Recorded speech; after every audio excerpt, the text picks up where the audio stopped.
de repente caemos, incluso tú lo viste en tu formación académica, de que nos hablan de estas cuestiones multifactoriales, ¿no? En algunos puntos nos hablan de lo que es la pobreza en una localidad, de lo que es la cuestión de cómo se está desarrollando el fenómeno delictivo en cierto contexto. Son muchos los factores que influyen, ¿no? Pero aquí, por ejemplo, hablando en términos nacionales, la delincuencia organizada tiene unas raíces muy específicas. Aquí, por ejemplo, nosotros diríamos que la actividad central de la cual deriva la delincuencia organizada aquí en México fue el narcotráfico. Este control de lo que eran los narcóticos.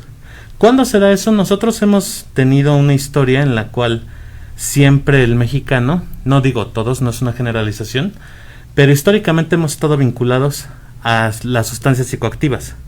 Por ejemplo, no sé si nos referimos a los mayas, ellos utilizaban hongos, el peyote, uno de los principales, para entrar en trance. No era, ahorita por ejemplo se usa mucho este término lúdico, recreativo. Las drogas como tal no eran lúdicas y recreativas en esos momentos, eran consumidas por los sacerdotes para entrar en trance y alterar la conciencia y comunicarse con los dioses. Era un vehículo, claro. Y obviamente estaba restringido su consumo a ese fin religioso, podríamos decir. Aquí, por ejemplo, cuando se habla de narcotráfico, de repente nosotros conocemos o se menciona públicamente que viene desde lo que es la revolución. Nos hablan de que de este consumo, sobre todo lo que era marihuana en la revolución. Y lo hemos escuchado, por ejemplo, hay incluso una canción un corrido muy popular mexicano que es el de la cucaracha. Así es. Exactamente, que en alguna cifra dice que porque no tiene que le falta marihuana para fumar, ¿no? Es curioso que en una canción que ahorita ya sabemos que de repente lo utilizan la niñez, incluso se volvió como una canción de niños, se menciona esa palabra, ¿no? Pero la realidad es que obviamente era alto el consumo también de esta sustancia en lo que era la revolución por obviamente poder sobrellevar la batalla, podríamos decir.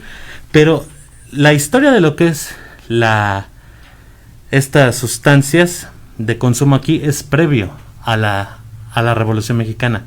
Estamos hablando, por ejemplo, que hay registros de que desde principios de 1800 ya se utilizaba lo que era la marihuana con usos medicinales, sobre todo en lo que era la parte norte del país. Distribuían estas boticas que eran como antecedentes de las farmacias donde se daban estas sustancias para controlar ciertas dolencias musculares o de dientes, podríamos decir. Ya a finales de 1800 viene algo bien importante. Llega formalmente el opio aquí a México. Teníamos marihuana, pero el opio llega de una forma bien interesante y eso va a ir vinculado a lo que es el origen del narcotráfico en México o del control y distribución de narcóticos. En Sinaloa, nosotros estamos hablando de que el porfiriato acaba en 1910 con la Revolución Mexicana. Pero a finales de 1800, recordemos que Porfirio Díaz en este caso buscó la comunicación con lo que era Estados Unidos para lo que era el comercio. Y esta comunicación se da a través de las vías férreas, del ferrocarril. Y algo muy importante es que para la construcción del ferrocarril se trajeron mucha mano de obra incluso de otros países. De la China. Exactamente. Llegan muchos chinos aquí a lo que era la parte norte, sobre todo lo que es Sinaloa, porque recordemos que está al norte del país y era uno de los puntos de comunicación con Estados Unidos para este comercio. Los chinos, sin obviamente generalizar ni estigmatizar, todos los chinos no, pero algunos chinos que llegaron aquí a Sinaloa traían este consumo del opio. Tenían estos, ¿cómo podríamos decir?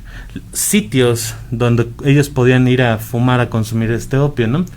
Se empieza a dar una siembra, un cultivo de autoconsumo de opio en Sinaloa por estos sectores y de repente nosotros ni tarde ni perezosos nos dimos cuenta de esta situación y pues les quitamos eso.